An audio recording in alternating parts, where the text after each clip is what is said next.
குளிர் ரொம்ப அடிக்கும். அடிச்சுன்னா படுக்கத்தான் செய்யும். எது லேட்டாக எந்திரிக்கிறதே 10 மணி 9 மணி 10 மணி 11 மணிக்கு தான் எந்திரிப்பேன். ஏன்னா அந்த அளவுக்கு தான் என்னுடைய உடம்பு சூழ்நிலை. அப்படி ஒரு சூழ்நிலை எனக்கு. உலகத்திலே என்ன மாதிரி ஒரு சூழ்நிலை எங்கேயும் வரக்கூடாது. அப்படி ஒரு சூழ்நிலை எனக்கு. நிறைய ஷார்ட் போட்டது காரணம் இதுதான். நேற்று ஒரு முக்கியமான ஒரு காமெடி நடந்துச்சு. நேற்று என் பக்கத்து வீட்டுக்காரத்துக்கு தள்ளி ஒரு வீட்டுக்கு உட்காரன் சம்பந்தமே இல்லாம என்னைக்கோ ஒரு நாள் என்கிட்ட பணம் வாங்கினதுக்கு சத்தம் போட்டதுக்கு இன்னைக்கு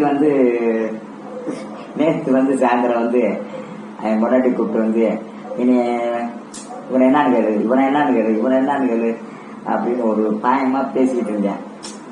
அப்ப அந்த பேச்சுவார்த்தை என்னன்னு கேளுன்னு எனக்கு அவனை பத்தி யோசிக்கவே தோணாது. என்ன காரணம் தெரியல. ஏன்னா அவன் எப்படின்னா பொண்டாட்டி வேலைக்கு போனாத்தான் அவனுக்கு கஞ்சி. அவன் பொண்டாட்டி வேலைக்கு போனாத்தான் அவன் கஞ்சி. அப்படிப்பட்டு சாப்பிட்றவன் நேற்று ஒரு நாள் வேலைக்கு போய் அவன் சாப்பாடு அவன் உழைப்புல சாப்பிட்டான் போலக்கு. அந்த சாப்பாடு ஒரு ஸ்வரணம் வந்திருக்கும் போலக்கு. நேற்று பையன் எனக்கு மைண்ட் டென்ஷன் ஆகி போச்சு. சரி, ரெண்டாவது ஒரு யோசனை, இவன் கூட எல்லாம் நம்ம பிரச்சனை பண்ணி ஒரு சின்ன பிரச்சனை பண்ணோம்னா நல்லாவா இருக்கும். ஆளுக பார்த்தா ஒரு கேவலமா நினைக்க மாட்டாங்களா. பக்கத்துல இருக்கவங்களும் சொன்னாங்க, ஸ்டேஷன் போன் பண்ணி இவனை ஏதாவது பண்ணு. எனக்கு இவனை தோட்டம்னா ஒரு அருவருப்பா தெரிஞ்சு. எப்படின்னா, ஒரு பொண்டாட்டி வேலைக்கு போய் கஞ்சி குடிக்கிறேன், பொண்டாட்டி வேலைக்கு போனாக்கே கஞ்சி.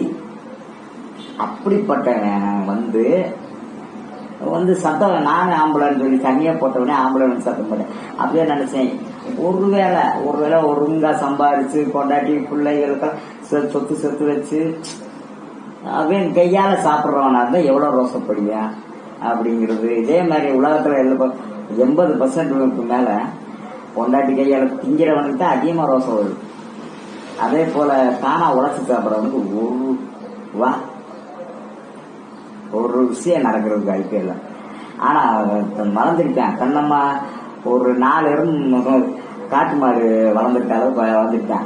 ஆனா அவன் சாப்பிட்ற சாப்பாடு பொண்டாட்டி சம்பாரிச்சு போட்டு அதை ஒரு தடவை கூட அவனும் யோசிக்கல, அங்க கூட இருக்கவங்களும் யோசிக்கல. அங்க கூட இருக்கவங்களாம் சொல்றாங்க, நீ உட்காந்து பொண்டாட்டி கையால சாப்பிட்றதுக்கு அவன் தானா உழைச்சு தானா உட்காந்து தானா சோறாக்கி சாப்பிட்றதுக்கு வித்தியாசம் இருக்குடான்னு அவன் வீட்லயும் சொல்லலாம், அவன் பொண்டாட்டியும் சொல்லலாம். அது காரணம் தெரியல. சோ எனவே